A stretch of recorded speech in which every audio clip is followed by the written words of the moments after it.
അവൻ രാഷ്ട്രീയ ആചാര്യന്മാരെ പോലും കളി പഠിപ്പിക്കുകയല്ലേ. അവനെതിരായി KDF-ന്റെ എല്ലാ MLA-മാരും തിരിഞ്ഞു കഴിഞ്ഞു. ഇക്കണക്കിന് പോയാൽ ഈ മന്ത്രിസഭ താഴെ വീഴും. പ്രതിപക്ഷം ഭരണപക്ഷത്തിന്റെ തകർച്ച കണ്ട് മിണ്ടാതിരിക്കോ?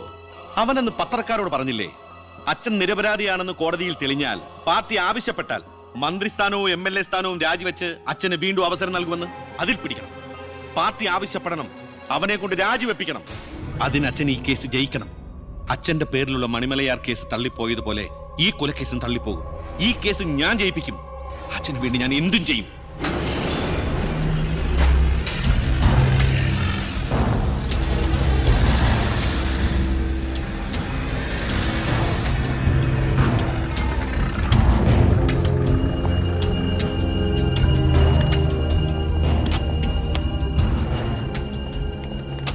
സാർ, ഇന്ന് രാവിലെയാണ് സംഭവം നടന്നത്.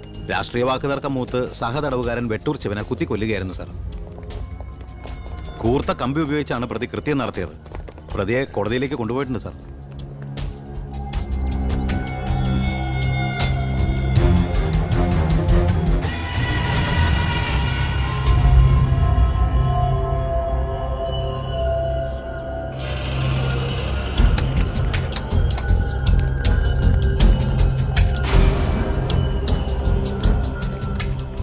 ഒന്നുകിൽ ദൈവം അച്ഛനെ കേസിൽ നിന്ന് രക്ഷിച്ചു, അല്ലെങ്കിൽ അച്ഛൻ സമർത്ഥമായി സ്വയം രക്ഷപ്പെട്ടു.